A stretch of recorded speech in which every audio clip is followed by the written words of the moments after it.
Demon Slayer versus Jujutsu Kaisen is something many weebs seem to argue about these days. However, a fight everyone seems to universally agree on is that Ryomen Sukuna would stomp Muzan Kibutsuji with his malevolent kitchen. And I agree. So I decided to do a different matchup that I feel will be more contentious. Mahito is also more fitting, seeing how people think Muzan one-shots all the disaster curses these days. So I took the strongest disaster curse to put against the King of Demons. As his title implies, Muzan Kibutsuji is the King of Demons. That means that you should surpass all the demons before within the series.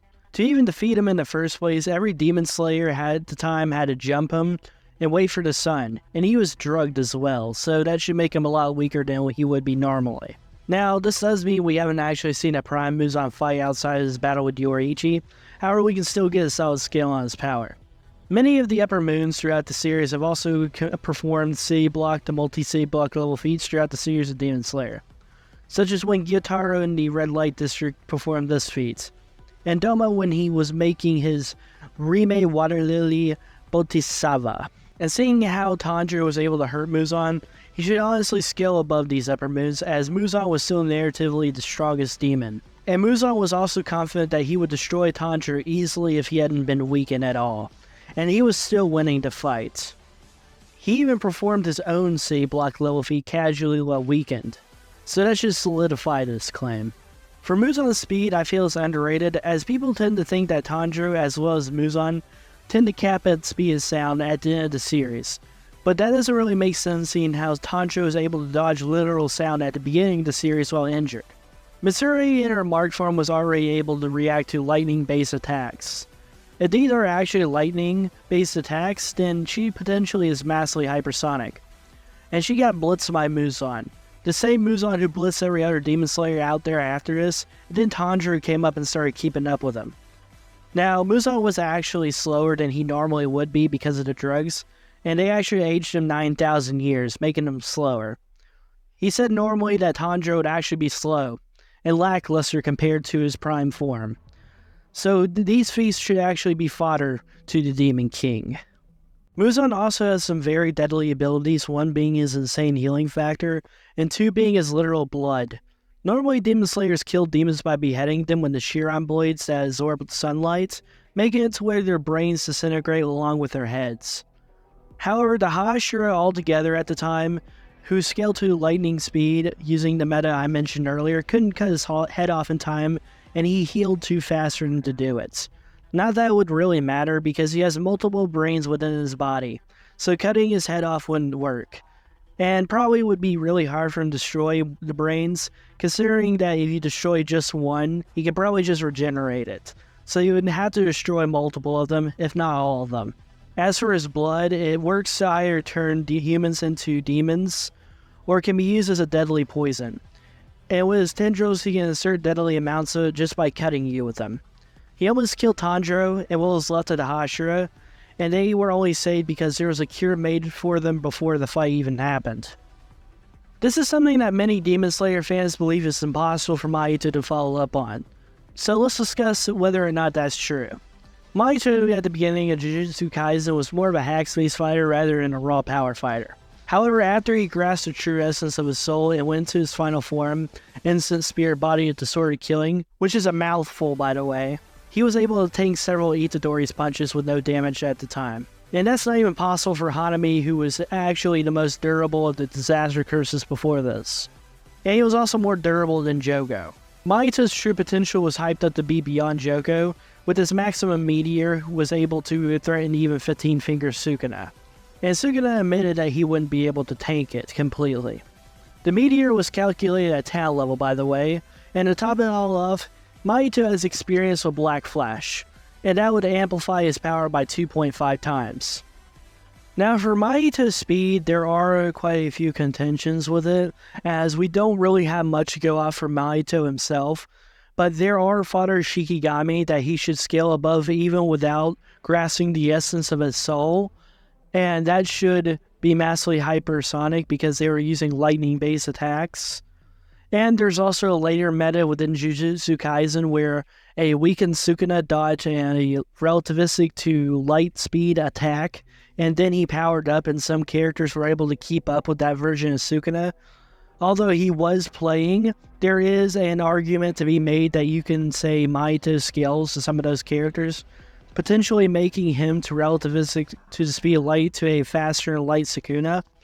However, that's up to your own interpretation. I'll leave that up to you guys in the comments, whether you think he's pretty deep into massively hypersonic plus to potentially light speed or whatever. To top things off, Mahito also has some of the most deadly hacks in the entire series. With his idle transfiguration, he can alter the souls of anyone he can touch. And he can also use transfigured humans to fight for him, and he can infuse them to make them higher level than what they would be before, or just use them as weapons when fighting people. He can also manipulate his own soul to either use his own body as a weapon, or even avoid attacks. To make things even more interesting, you can't actually hurt him unless you can touch the outline of his soul, so he can resist most physical attacks. Some could say that Mahito might not be able to tag his target, but there's also a possibility that he could trap him within his domain expansion, self-embodiment of perfection.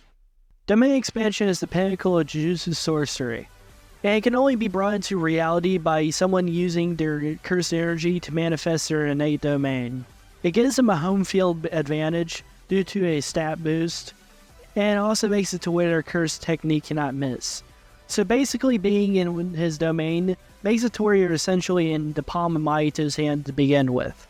Domains are also really important within the power scaling of Jujutsu Kaisen, considering the fact that every character has to use their cursed energy to amplify their attacks at the time. So for example, the weakest disaster cursed Dagon was able to create a domain called the Horizon of the Captivating Skandha, and it contained a tropical island.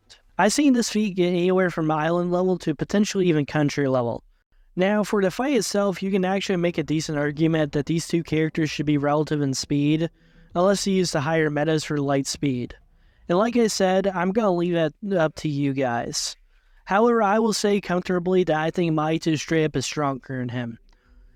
Even if you don't use the domain expansions as a reliable meta, which I do believe they are by the way, he would still be able to scale to Jogo's maximum meteor, which I said was town level. Muzan has never shown any feat on that level, and Mahito's durability should actually be higher than his own attack potency. So there's no chance that Muzan would even be able to pierce him, and that's even if Muzan could see him. Let me explain. I know equalized energy is a thing, however Muzan has never ever used any kind of power source within Demon Slayer. He just has supernatural powers, but never an actual energy for his verse. So even if you equalize energy, there's a good chance he won't even be able to see Mahito. And this also makes it worse, because there's also a good chance that Mahito would be able to just blow his head off, due to the fact that there's no cursed energy to protect Muzan. Not that he would even be able to think of using it to protect him to begin with. So if I had to choose, I'm going to give this fight to the curse that represents humanity itself. Now I understand some Demon Slayer fans may be salty to hear this, but you are making this far more complicated than it really is. I've seen many power scalers and YouTubers say that fights between Muzan and the top tiers of the verse is complex when it really isn't, bro. Like, we have Gojo who can manipulate the space around them, make it to where nobody slower than him can actually touch him. And he can also throw around purple balls of fucking death while making a goddamn realm known as domain expansion that can make you dead via cognitive overload. Like, then we have the Malevolent Kitchen. Do I really need to talk about the Malevolent Kitchen? It bodied a creature that is stronger than everybody I mentioned in this video other than Gojo, okay? How the hell do you think this is complex? I've shown today it isn't complex using evidence from a character that is weaker than the 3 characters I just mentioned. But don't worry, Demon Slayer fans, now that I am done reprimanding you, I will be your Superman, and I'll find you versus battles that will actually be interesting and fair for the Demon Slayer verse. All you have to do is like and subscribe. I'd also prefer if you shared my videos to all your friends as well. Demon Slayer is ending soon, and I actually plan to make an anime tier list on the power of the verse. Stick around for then. Peace, everybody.